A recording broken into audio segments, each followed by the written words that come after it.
Okay, could you introduce yourself and tell us something about your background?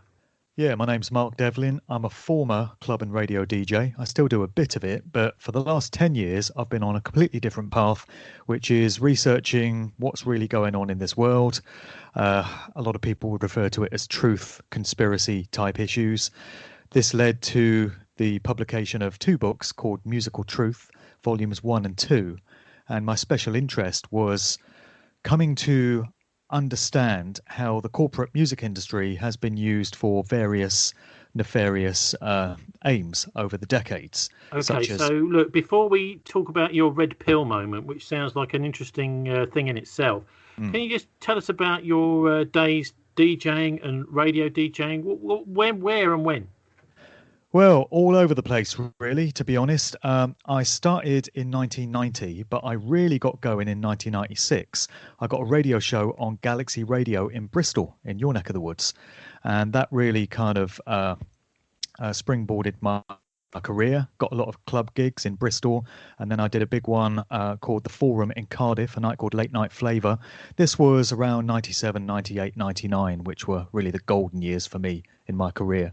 And I was fortunate enough to DJ all over the UK and in many different countries. I've played in over 40 different countries. So that was my main career for a little over 20 years. I pretty much gave all that up in 2014 and really scaled back the number of gigs. But I had a really great time, had a real blast during the glory years, especially during the years when I didn't know what I know now. And I was blissfully ignorant and naive and just wallowing in normie land, The just. norms, we used to call them the norm swarm, but in a way, of course, most people you've got to be very, very sympathetic because most people just simply don't have the time to go in depth into stuff, and that's part of the game, is that people's time is all taken up. But anyway, can you tell us about your, as a successful DJ, radio DJ, what was your red pill moment then, Mark? Well, it all kind of coalesced and came together for me in 2010. But there'd been a preparatory period from about 2007 when I'd started reading the books of David Icke, and I was put onto them by my dad. Because my dad's always been an alternative thinker. He sits there late at night in his armchair with a pile of about 20 books next to him and just absorbs all this stuff. And he often used to speak to me about the stuff he was reading about. And he put me on to David Icke. And at the time, I thought the same as most people in Britain did of David Icke because of the way we've been entrained and conditioned to think of him, which was that the poor man had lost his mind and he was a nutter. But I gave the books a chance and I started to read them and I realized that he was making a whole load of sense. And actually, what he was writing was answering so many of the big questions that I'd had in life up to that point. And so many things made sense for the first time. And really, it all came together for me in 2010. It's just like something clicked, and the final piece of the jigsaw puzzle was put in place, and I could see everything so clearly then. So it seems like I had a 10-year lead in to 2020 for what's going on now. I had a decade's worth of grounding so that I'd be ready for this and, equipped to deal with what's So, going on. yeah, but what was the final piece of the jigsaw? What was that moment where you just thought, crikey, that's it. That's the red pill. There's no going back now. Well, I can't remember any specific element of the story. I just remember it was September 2010, and I'd gone on a trip to New York, and I was at Niagara Falls as well, staying in Buffalo, and I had time to read David Icke's latest book because I was so busy at the time doing DJ gigs and such, didn't ordinarily get that time. But on this particular trip, I did, and I just remember in September 2010. It's like a light bulb went on in my head, and I was like, now I understand. Now it all makes sense. Just the way the world is run and the way that it's not governments that are in charge of countries. They answer to higher ups. There's a hierarchy there, and there's hidden powers that we aren't supposed to know about, but we can if we do the research. And that all just became apparent to me. Okay, well, Ike, what about the lizard thing? Because there's a lot of criticism of him, I think quite legitimate, saying, well, this discredits the other things that he's talking about. Well, that's right. That's what people say the whole time. That was one aspect of his work that I couldn't entirely get with. I tried to take it on board, but it didn't really resonate. And when he started talking about the moon being an artificial construct, like a spaceship, that didn't vibe with me at all. and particularly in recent years where I've come to some more understandings about the true nature of the sun and moon, which is that they're luminaries, lights in the sky. They're not solid objects that you can land a rocket on. Not that I ever went for the Apollo moon landings either. But yeah, I mean, I don't go for the entire body of David Icke's work, but most of what he talks about makes a whole load of sense, and it also tallies with what so many other researchers have put out there. And I feel in 2020 he's been doing great work exposing this COVID-19 scam, and I can't really fault the information he's been putting out this year. So I think it's a case of... because he's been talking about the virus not existing, hasn't he? Now, this has got up the noses of a lot of people who have lost loved ones, for example. Well, I don't know if the virus exists or not. You know, there's a strong argument for this being a particularly virulent strain of the flu that is being experienced.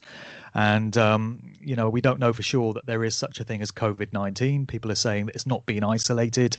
It's not passed the Koch postulate test to prove its existence. OK, so let me just stop you right there, Mark, because back at the tail end, the last couple of days of January 2020, the Chinese released the genome because they were having problems in Wuhan, and they obviously were thinking to themselves, hang on, we need the world's virologists to get a good old look at this thing, see what it is.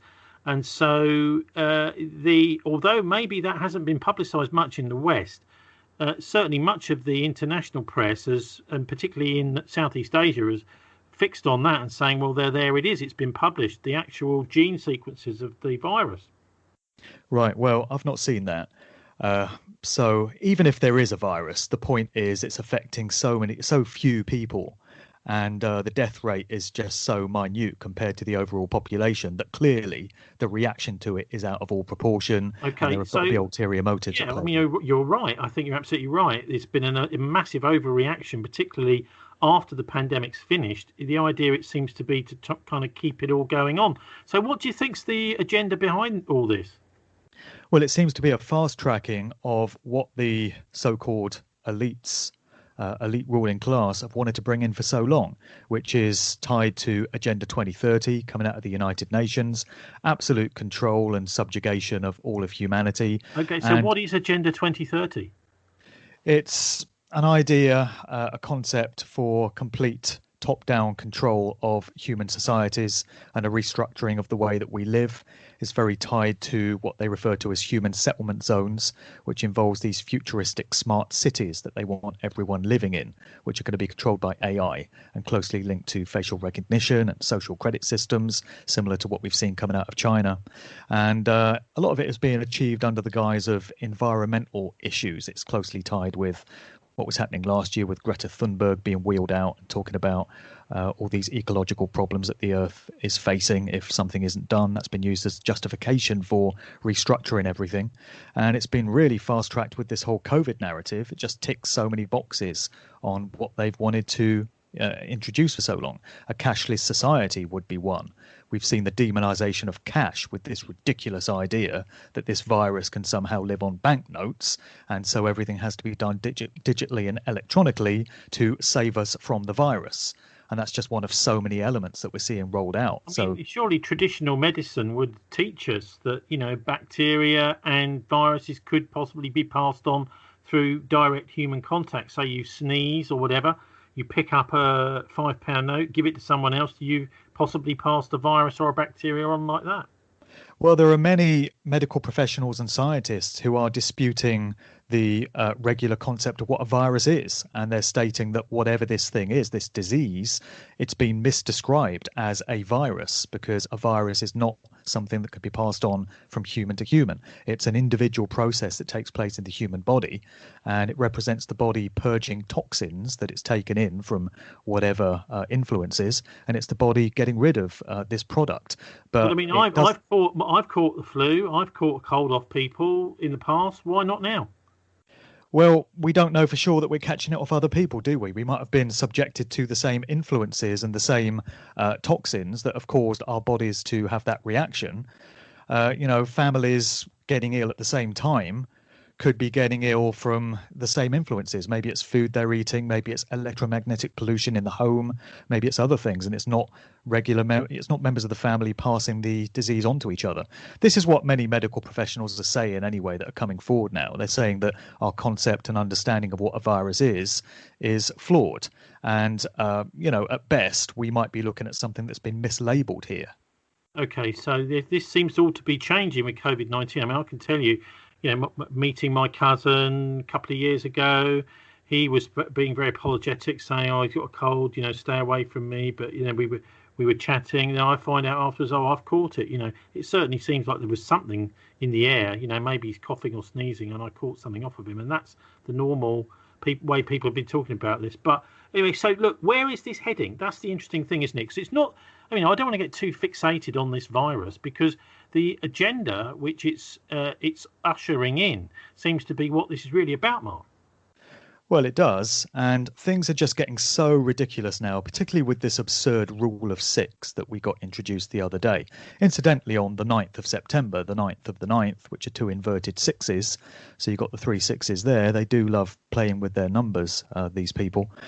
And it's just getting so ridiculous now with all these announcements from Johnson and Hancock, less of the Han. Who takes these people seriously, really, And it feels almost as if they want people to wake up to the fact that this is a monumental scam. It's just being made so ridiculous now. And people are. It's not happening quick enough for my liking, but so many people now are starting to question what the hell is going on with this thing and why it's being dragged on for so long. And I'm hearing anecdotes from people about their mum or their cousin or their next door neighbour who were the most calcified normies at the start of all of this, believing every word the BBC told them, every word the government told them. And even these people are now saying something isn't right about this. It doesn't all add up. So it's almost as if they want people to realise that this is one big hoax. But I do wonder how tied it is to the US election, because every major American election there's been in the past few years, there's been a pandemic which has come along the very same year in the run-up to that election. There are so many examples of this. And looking back to 2017, we had Dr. Anthony Fauci, the chief medical advisor to the American government, stating that this administration, the Trump administration incoming, will have to deal with a major pandemic at some point in this term. And of course, he was speaking from inside knowledge because he knew damn well this thing was being cooked up. So I do wonder whether it's all to do with what's happening in America with Donald Trump. And once this election takes place on the 3rd of November, whether the whole narrative is going to change very quickly. I wonder if the entire world has been plunged into this because they've seen the opportunity to control and subvert all these countries around the world. But ultimately, it's very much based around what's happening in America, and it's very much linked to Donald Trump. 2021 is supposed to be the year of the Great Reset. In other words, international financial architecture.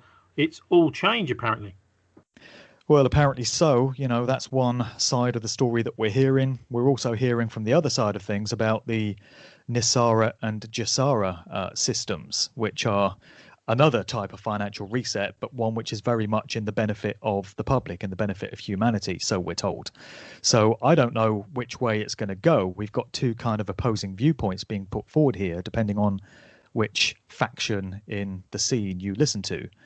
Clearly, big changes are on the way next year, but I wonder if they're of the type that many truth and conspiracy researchers have been warning us about.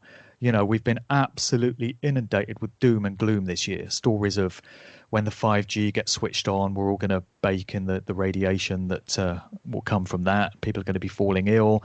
They're apparently going to unleash a new strain of this virus, if that's what it is. And this one's going to be even more deadly than the first one, which wasn't that deadly at all, it turns out.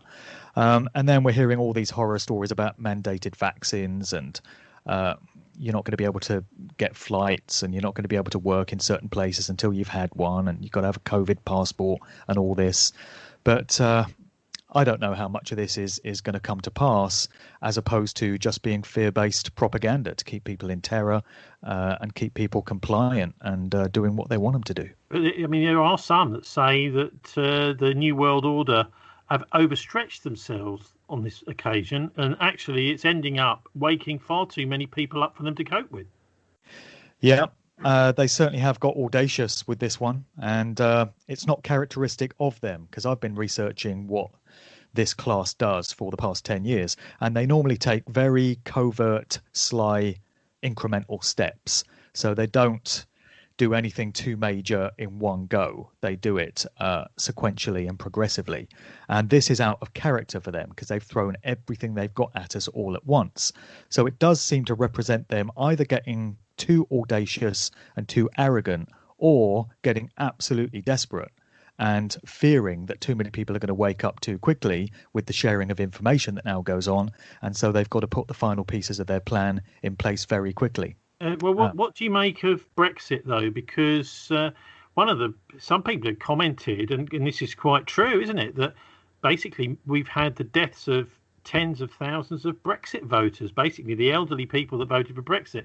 Now, it might be stretching a point to really connect the two, but it is interesting, isn't it, that this has happened just after what could be the death knell for Brussels. Well, it is interesting timing, but one thing I've realised is that this so-called COVID-19 pandemic has been in the planning for many, many years. So it's been known to be coming for a very long time, and it's been known that it would happen in the year 2020. And it was, this whole thing was cooked up way before Brexit became an issue.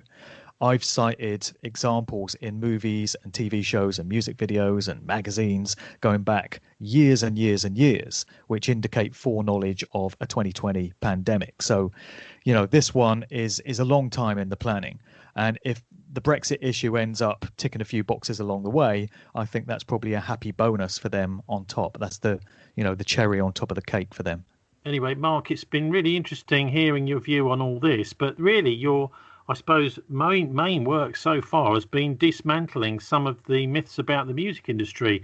We've seen such massive changes from British music really resonating right around the world in the 1980s and 90s. Slowly but surely, there's things like Top of the Pops suddenly disappears. The music industry seems to have been decimated, and most of the stuff that's been churned out now is almost, it's almost taking the mickey out of what might be, considered some of the best music we've produced in the world here. So what's happened to the music industry? And can you just give us a sort of brief summary of some of the stuff that's in your books about that? Well, yeah, I've been researching these subjects for the last 10 years, and it's been the foundation of my two books, Musical Truth. And it's been a fascinating path of research because I've gone all the way back to the early days of the industry, the 1950s, when all the major record labels got going. And in America, you had the emergence of Elvis Presley and rock and roll artists like Bill Haley and the Comets. And then you had in Britain the emergence of the Beatles and the Rolling Stones and the Who and bands like this. I've looked at the 60s counterculture coming out of America and how that was a massive social engineering operation at the hands of the CIA. Looking at parallels with the UK counterculture scene of the 60s, then later the rave and acid house scene that came out of Britain in the late 1980s, evidence to suggest that that's another social engineering operation. So all these things, and more recently the occult symbolism that's been going into music videos from all the big artists that have been popular the past few years, like Lady Gaga and Rihanna and Jay-Z and Beyonce and Katy Perry and people like this. But really, looking at the music industry in 2020, it makes me wonder whether the architects of all of this, the mind controllers, feel that they're done with it, which is a horrifying thought. But I raised this question in an interview that I did a few weeks ago on an American show. And it just seems to me that they've done so much social engineering and so much societal programming, and they've put the symbolism in there and they've used it to push agendas. And I just wonder if they're done with that aspect of culture now, because there are no real artists that stand out anymore. There are no real scenes or genres. I gave the example on the show of the other week of you take it back to the 90s and you had, drum and bass and grunge and house music and hip hop. And you take it back a bit further, you had in the 80s, new romantic, that whole sound, synth pop, you had two-tone, you had post-punk, new wave, all these different scenes. And we don't seem to have that anymore. We don't have any of these movements or trends that people can relate to. And the artists just all seem very generic, and there's nothing that makes one particularly stand out from another, apart from how dark and occultic their videos can be. And I just wonder if, the engineers of all of this have just decided that they've achieved all they can through the music industry as a tool for programming and indoctrination. It's interesting, isn't it, how so much of the music in the 60s and 70s, for example, was uplifting, positive vibes, lots and lots of interesting ideas in that music and in the lyrics about sort of freedom and independence. Yet now that all seems to have gone. So I suppose the effect of the music now could even be people searching around, young people searching around for where they get the next tune from. It actually is having a sort of demoralizing effect on masses and masses of young people. Yeah, and I would challenge anyone to name me, let's even say 3. I was going to say 5 songs. Let's whittle it down to 3. 3 songs in mainstream pop music. So by that, I mean records that were chart hits, that got heavy rotation on radio and on video TV channels, that had any kind of positive, uplifting message for humanity in the last 20 years. Let's take it back to the year 2000. So, in previous decades, 90s, 80s, 70s, 60s, I could cite hundreds of examples of songs that delivered a powerful, strong message, and you could really get inside the lyrical content. But in the last 20 years, what has there been? That's not to say this music doesn't get made, and I have a show called The Sound of Freedom, which is a conscious music podcast that consists of just that type of music, meaningful message music from switched on, awakened artists. And I really enjoy collating all of that. But I have to dig deep for these records. I have to know where to look for them because they're not readily available to anyone looking at mainstream outlets. So the music is still being made, but obviously it's being kept from the general public getting to hear it on radio and such. And that's a very sad state of affairs. Well, it's interesting, isn't it? Because if you create this kind of desert out there, then it also provides the opportunity. It's a bit like the sort of economic situation. The joblessness, particularly for young people, is it creates an opportunity like they had in the 1930s for some kind of Hitler-like figure to appear on the scene politically. Suddenly, then the music, the brakes on the music are released. Then the brakes on the economy are released, and everyone feels like, wow, this is a great leader. So I'm a little bit concerned that this could be a kind of red carpet for fascism in the background here. But look, anyway, Mark, it's been fascinating hearing from you. Can you just wind up with just to let us know whereabouts we can get the book, what the book is called, etc., and also your music podcast, because I think we could all do with a listen to that. Well, yeah, I think people are so COVIDed out in these times that they could certainly use some escapism. And from time to time, I get bogged down with all the heavy information, and I just have to dive into some uplifting music to, help me make it through the day. So the 2 books are called Musical Truth Volumes 1 and 2. They're both available on Amazon.